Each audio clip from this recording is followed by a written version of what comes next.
காக்கா உட்கார பனம்பழம் விழுந்த கதை அப்படின்னு கிராமத்து பக்கம் பேசுவாங்க. ஆனால் காக்கா உட்காரப்பலாம் பனம்பழம் விழுமா அப்படின்னு கேட்டால் விழாது. அந்த பழம் கணிஞ்சிருக்கணும். அப்போ காக்கா உட்காரும்போது திடீர்னு அந்த பழம் ஏற்கனவே உழற ஒரு நிலையில் இருக்கும்போது அது விழுந்துடும். சில நேரத்தில் சில விதிகளையும் சில விஷயங்களையும் உங்களால் சீர்தூக்கி பார்க்கவே முடியாது. நடிகர் ஸ்ரீகாந்த் கைதாகி இருக்கிறார். தமிழ் திரையுலகம் பரபரப்பாகி இருக்கிறது. போதை மருந்து வழக்கில் கைதாகி இருக்கிறார் என்னும்போது இன்னும் கூடுதல் கவனம் அந்த வழக்கின் மீது இருக்கின்றது. என்ன நடந்துச்சு, எதனால் அவர் கைது செய்யப்பட்டார், காக்கா உட்கார பணம் வழக்கு அதெல்லாம் எதனால் அப்படின்றத கொஞ்சம் விரிவாக பார்க்க போகிறோம். கதைப்போமா நேயர்கள் தொடர்ந்து இந்த தளத்தை சப்ஸ்கிரைப் பண்ணி லைக் பண்ணிட்டு வரதுக்கு ரொம்ப ரொம்ப நன்றி. ரொம்ப விரிவான பார்வையை பார்க்க போகிறோம். அதற்கு முன்பாக இந்த தளத்தை ஒரே சப்ஸ்கிரைப் பண்ணாலும் சப்ஸ்கிரைப் பண்ணுங்கள், லைக் கமெண்ட் ஷேர் பண்ணுங்கள். ஸோ விரிவான பார்வைக்கு ஸ்டே டியூன் வித் அஸ்.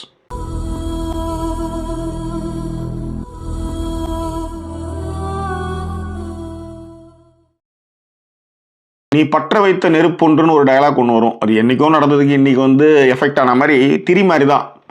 என்றைக்கோ ஒன்று வச்சுட்டு போவோம், அது வெடிக்காத போது திடீர்னு வெடிச்சு பார்க்கும். நம்ம எதிர்பார்க்கவே மாட்டோம் தீபாவளி டைமில் பட்டாசுலாம். அந்த மாதிரி தான் நான் ஸ்ரீகாந்த் இதில் மாட்டினதை நான் பார்க்குறேன்.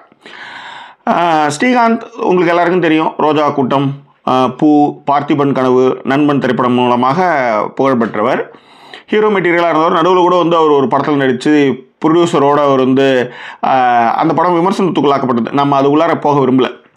ஆனால் திடீரென்று ஒரு போதை மருந்து வழக்கில் ஸ்ரீகாந்த் கைது செய்யப்பட்டிருப்பது பெரிய அதிர்ச்சியை ஏற்படுத்தியிருக்கு. அது மட்டும் கிடையாது, அவர் சம்மந்தப்பட்ட ஆட்கள் நிறைய பேரை விசாரணை வளையத்தில் எடுத்துகிட்டு வந்திருக்காங்க. ஸோ என்ன நடந்தது அப்படின்னா, ஒரு 2 வாரங்களுக்கு முன்பாக நுங்கம்பாக்கத்தில் இருக்கிற ஒரு ரெஸ்ட்ரோ பாரில் ஒரு தகராறு. இந்த தகராறில் ஒரு பெரியவரை மண்டையில் அடித்து தையல் போடுற மாதிரியான ஒரு சூழல். அப்போ போலீஸ் போய் விசாரிக்கும் பொழுது அங்கே பிரசாத், அதுக்கப்புறம் அஜித் வாண்டியார் 2 பேரும் போலீஸ் கைது பண்ணுறாங்க. விசாரணைக்கு அழைச்சி போகிறாங்க. விசாரணைக்கு அழைச்சி போகும்போது தான் அவங்களுடைய ஃபோனில் இருக்கிற தகவல்களை அவங்க சரிபார்க்குறாங்க. விசாரணையில் மேலும் அடுத்த கட்டத்துக்கு போகிறாங்க. அந்த டைமில் தான் அந்த ஃபோன் கான்வர்சேஷனில் தான் ஸ்ரீகாந்த் பணம் வாங்கியிருப்பது, கொக்கைன் வாங்கியிருப்பது போன்ற தகவல்கள்லாம் வெளிப்படுது. ஸோ ஸ்ரீகாந்தை பார்க்குறாங்க, விசாரிக்கிறாங்க. அந்த நேரத்தில் அவர் வீட்டில் கொக்கைன் யூஸ் பண்ணதுக்கான பொட்டலங்கள் மற்றும் 1.5 கிராம் ஏதோ ஒரு அமௌண்ட்டான கொக்கைன் அவர் வீட்டில் பிடிபடுது. அவர் அரெஸ்ட் பண்ணுறாங்க. அவர் இப்போ ஒப்புதல் வாக்குமூலமும் கொடுத்துருக்கிறார். ரைட். போலீஸ் விசாரணையில் பிரசாத், அஜித் வாண்டியார் இவங்க 2 பேரை தான் அவங்க விசாரித்தாங்க. அப்போ இந்த கொக்கைன் சப்ளை இந்த பிரசாத் தான் பண்ணியிருக்கார். இந்த பிரசாத் யாருன்னு பார்த்தீங்கன்னா, அதிமுகவுடைய ஐடி விங்கில் மாநில நிர்வாகியாக இருக்கிறார். இதை குறித்து ஜூன் மாதத்தில் சவுகு சங்கர் கூட தன்னுடைய எதிர்ப்பை அவருக்கான போஸ்டிங்கை கொடுத்தது எதிர்ப்பை பதிவு செஞ்சுருக்கிறார். ஸோ இப்படியான ஒரு சூழலில் இது அதிமுகவில் மிக முக்கியமாக ஐடி விங்கில் மாநில நிர்வாகி இடத்துல இருந்தவர் இந்த கொக்கைனை கொடுத்துருக்கிறாரு அப்படின்னும் பொழுது இந்த விசாரணையை இன்னும் பலமாகவே ஆளும் கட்சியான திமுக பண்ணியிருக்கு. அது மட்டும் கிடையாது, அந்த Prasad say no to drugs and DMK அப்படின்னு போட்டுட்டு இந்த வேலையை பண்ணியிருக்காரு. ஸோ இந்த மாதிரியான ஒரு விஷயத்தை நீங்கள் முன்னிலைப்படுத்தும் போது அதை நீங்கள் யோசிச்சு பாருங்கள். ஒரு ஆளுங்க கவர்மெண்ட்டை நீங்கள் அதாவது ட்ரக்குக்கு எதிராக சொல்லிவிட்டு அதை டிஎம்கேவும் சொல்லிவிட்டு அந்த வேலையை நீங்கள் பண்ணிங்கன்னா அவங்க சும்மா விட்ருவாங்களா? ஸோ விசாரணையுடைய தீவிரத்தை அதிகப்படுத்தும் போது அதில் ஸ்ரீகாந்த் மாற்றார். ஸோ ஸ்ரீகாந்தை போய் விசாரிக்கும் போது அவர்கிட்டையும் அந்த கொக்கைனுக்கான போதை பொருள் கொஞ்சமாக இருந்திருக்கு. இந்த மற்ற இப்போ உதாரணத்துக்கு சரக்கு ஒரு 24 மணி நேரம் உங்களுடைய ரத்தத்தில் இருக்கும். அப்போ உங்களுக்கு நீங்கள் குடிச்சிங்களா இல்லையான்றதை கண்டுபிடிச்சிடலாம். ஆனால் இந்த போதைப் பொருளானது 45 நாட்களுக்கு உங்கள் உடம்பில் இருக்குன்றாங்க. ஸோ போன சனிக்கிழமை தான் அவர் அவர்கிட்ட வாங்கின ஒரு கொக்கைனை வச்சு வீட்டிலே நுங்கம்பாக்கம் வீட்டில் பார்ட்டி பண்ணியிருக்காரு ஸ்ரீகாந்த். ஸோ கூட்டின்னு போய் அவர் செக் பண்ணும்போது, பிளட் டெஸ்ட் செக் பண்ணும்போது அவர் கொக்கைன் யூஸ் பண்ணுறது தெரியுது. அவர் நீதிமன்ற காவலில் ஜூலை 7 வரையிலையும் வச்சுட்டாங்க. இப்போ அவர் ஒப்புதல் வாக்குமூலமும் கொடுத்துருக்குறார். இதில் என்னென்னா, தீக்கிரை அப்படின்னு ஒரு படம் ஒன்று நடித்தேன். அதில் ஒரு 10 லட்ச ரூபா பாக்கி. இன்னும் அந்த படம் வரல. 10 லட்ச ரூபா பாக்கி. அதை தயாரிப்பாளர் பிரசாத், அப்புறம் பினாமி, அந்த ஒரு பெரிய சர்க்கிள். ஸோ அதில் நான் பணம் கேட்கும்போது அவர் எனக்கு கொக்கைனை அறிமுகப்படுத்தினார். 2-3 வாட்டி அவர் கொடுத்தாரு. பணம் கேட்கும் போதெல்லாம் அது கொடுத்தாரு. 3-4 வாட்டிலாம் நானே வாங்குற அளவுக்கு நான் அதுக்கு அடிமையாயிட்டேன். ஸோ எனக்கு புள்ள குட்டிலாம் இருக்குது, எனக்கு ஜாமீன் கொடுக்க அப்படின்னு அவர் நீதிமன்றத்தில் தெரிவித்திருக்கார். ஜூலை 7 வரையிலும் புழல் சிறையில் அடைக்கப்பட்டார்னு வச்சுக்கோங்களேன். இதில் குண்டாஸில் கைது செய்யப்பட்ட பிரசாத் முன்னாள் முதல்வர் எடப்பாடி பழனிசாமிக்கு நெருக்கமானவர். இதில் என்ன கொடுமைன்னா, இவர் எப்படி சே நோ ட்ரக்ஸ் அண்டு டிஎம்கேன்னு வச்சுருந்தாரோ அதே தான் எடப்பாடி வச்சுருந்தார். அவருடைய ட்விட்டர் இதுலேயும் பார்த்தீங்கன்னா அந்த டேக்லைன் இருக்கும். இன்றைக்கி பார்த்தா அதையும் மாற்றிருக்காங்க. ஸோ ஆளுங்கட்சிக்கு இந்த விஷயத்தை பொறுத்தவரை நீங்கள் என் மேலே இந்த மாதிரியான விமர்சனங்களை வைக்கிறீங்கல்ல, ஆனால் நீங்களே அந்த வேலையை பண்ணியிருக்கீங்களேன்னும் போது கொத்தா அதை பிடிச்சிட்டாங்க. பிடிச்சதில் தான் ஸ்ரீகாந்த் மாட்டிருக்கார். சரி, இந்த போதைப்பொருள் கலாச்சாரம் சுசிலா சுசிலீக்ஸ்லாம் சொன்னாங்களே, அதெல்லாம் உண்மைதானா? இது இன்றைக்கு நேற்றைக்கு வந்ததல்ல. இது ராஜா காலத்திலிருந்து முகலாயர் காலத்திலிருந்து நிறைய அரசர்கள், முகலாயர் அரசர்கள் இந்த மாதிரியான அபீன் போன்ற போதை வஸ்துக்களால் தன்னுடைய நாடு செல்வங்கள் எல்லாருமே இழந்தாங்க.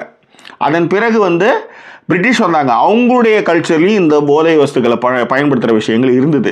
இந்த போதைப் பொருள் கல்ச்சர் இருக்கு இல்லையா, அது ரேஞ்சுக்கு ஏற்ற மாதிரி யூஸ் ஆகும். காசு இருக்கிறவன் இந்த மாதிரியான கொக்கைன் அப்படின்னு அந்த மாதிரி போவான். காசு கொஞ்சமாக இருக்கிறவன் கஜாவோட போவான். காசு ரொம்ப கம்மியாக இருக்கிறவன் சரக்கோட போயிடுவான், டாஸ்மாக் சரக்குங்களோட போடுவான். இந்த மாதிரி இந்த போதை இன்டர்நெட்டில் எல்லா நாளிலுமே இருந்துட்டு தான் இருக்குது. எல்லா காலகட்டங்களையும் இது தொன்று தொட்டு இருக்கிற ஒரு விஷயந்தான். ஆனால் இதை கண்ட்ரோல்டாக வச்சுக்கிறது தான் எல்லா கவர்மெண்ட்டும் படாத பாடுபட்டுருக்கு. ஆனால் என்ன விஷயம் அப்படின்னா, திமுக எத்தனை நலத்திட்டங்களை செய்தாலும் அவங்க வந்ததுக்கப்புறம் தான் சரக்கு விலை அதிகமாகிடுச்சு, சரக்குனால் ஏற்படக்கூடிய குற்றங்கள் அதிகமாகிடுச்சுன்றத ஒரு அஜெண்டாவாக ரொம்ப வருஷமாக அதை ஃபாலோ பண்ணிகிட்டே வருவாங்க. அதாவது அவங்க என்ன செஞ்சாலும் இந்த சரக்கில் வர்ற காசில் தான் அவங்க இந்த நலத்திட்டங்களே அறிவிக்கிறாங்கன்ற மாதிரி. ஆனால் இந்தியாவில் சரக்கு விற்பனையில் முதலிடத்தில் இருக்கிறது மத்திய பிரதேசம். சரக்கு விற்பனையில் 7வது 8வது இடத்துல தான் தமிழ்நாடு இருக்குது. ஆனால் இதுக்கு பின்னாடி இருக்கிற இந்த சக்திகள் இருக்குல்ல, இதை இவங்களுடைய நலத்திட்டங்களையும் இந்த அரசையும் இதற்கு எதிரானவராக மாற்றுறது தான் அவங்களுடைய அந்த அஜெண்டாவே. உதாரணத்துக்கு, எந்த குற்ற வழக்கிலும் சிக்காமல் கீழ்கோர்ட்டால் கூட தண்டிக்கப்படாதவர் ஊழல் கருணாநிதினு இங்கே கட்டமைக்கிறாங்க. ஆனால் A1 ஜெயலலிதாவை இன்னைய வரையும் தைரியமான பெண்மணின்னு நிரூபிக்கிறாங்க. இதுதான் இதில் இருக்கக்கூடிய அரசியல். சரி, இப்போ தமிழ்நாடு ஒரு தனி நாடாக இருக்கிறது அப்படின்னா அவங்க நீங்கள் இந்த கேள்விகள்லாம் உண்மையிலே கேட்கலாம். எப்படி நீங்கள் போதை மருந்தை விட்டுட்டு நீங்கள் இப்போ தும்ப விட்டு வாழ பிடிக்கிறீங்கன்னு தாராளமாக கேட்கலாம். ஆனால் எல்லாமே மத்திய அரசு கண்ட்ரோலில் இருக்குது. ஏரோப்ளேன்லேருந்து, கப்பல்லேருந்து, துறைமுக கண்காணிப்புலேருந்து எல்லாமே மத்திய அரசு கண்ட்ரோலில் இருக்குது. உங்கள் எல்லாருக்குமே தெரிஞ்ச செய்தி தான். இதை நிறைய டிபேட்டில் கூட பேசியிருப்பாங்க. அதாவது துறைமுகத்தை நீங்கள் தனியார்கிட்ட ஒப்படைக்கக்கூடாது.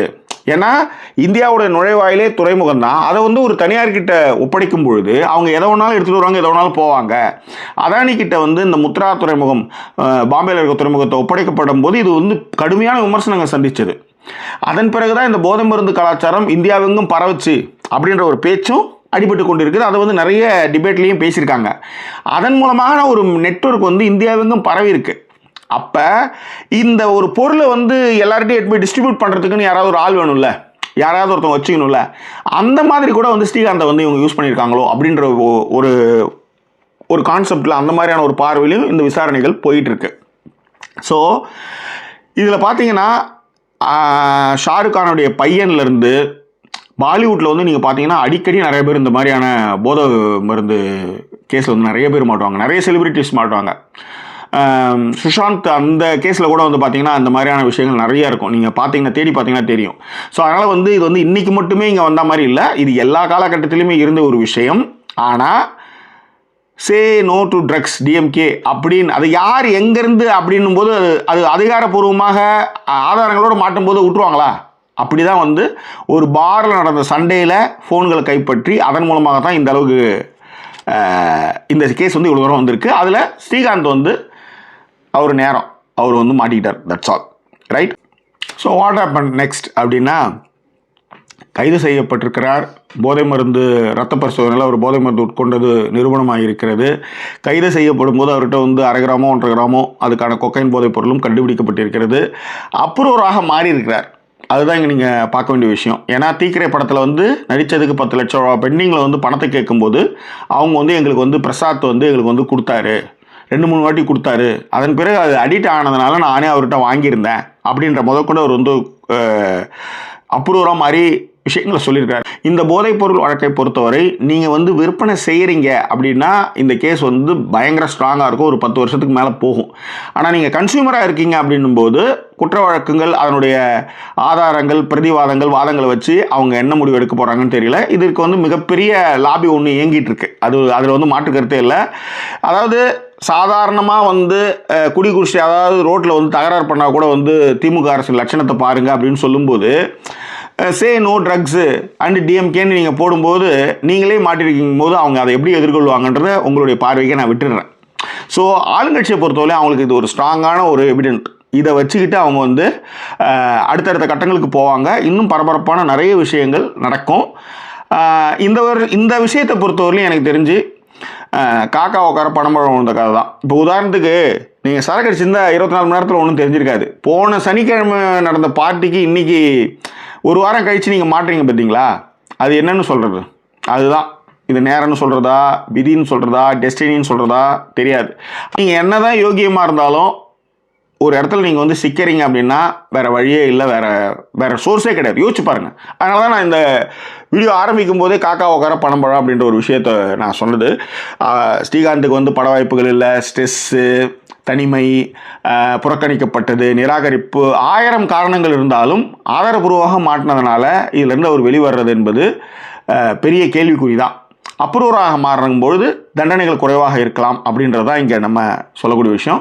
மேலும் நிறைய இதன் பிறகு வரக்கூடிய விசாரணைகளை வைத்து நாம் இது பற்றி ஏதாவது விஷயங்கள் இருந்தால் அதை நான் உங்களோட பகிர்ந்துக்கிறேன். எல்லாவற்றை விட அதிமுகவில் முன்னாள் முதல்வர் எடப்பாடி பழனிசாமியுடைய மிக நெருக்கமானவர் வந்து கைது செய்யப்பட்டிருப்பதும், அவர் மூலமாக வந்து கொக்கைன் போதைப்பொருள் வந்து பிடிபட்டிருப்பதும், இந்த விசாரணை வந்து எதிர்க்கட்சியாக இருக்கக்கூடிய அதிமுகவுக்கு மிகப்பெரிய ஒரு குடைச்சலான ஒரு விஷயந்தான். இதில் அவங்க என்ன பதில்கள்லாம் சொல்ல போகிறாங்க, அதை எப்படி வந்து அவங்க வந்து இந்த சட்டங்களையோ இல்லை மற்ற விஷயங்களோ அவங்க எப்படி உடைக்க போகிறாங்க அப்படின்றது தான் வந்து தமிழ் சமூகமும் சரி, தமிழ் திரையுலகமும் சரி ரொம்ப ஆர்வமாக பார்த்துட்ருக்காங்க. ஸோ மேற்கொண்டு வரும் விஷயங்களை உங்களோட நான் பகிர்ந்துக்கிறேன். இது பற்றி உங்கள் கருத்துக்களை பின்னூட்டங்களை தெரியப்படுத்துங்க. மீண்டும் வேறொரு எபிசோடில் உங்களை நான் சந்திக்கிறேன். அதுவரை நன்றி கூறிய வருது உங்கள் ஜாக்கி சேகர். நன்றி, வணக்கம்.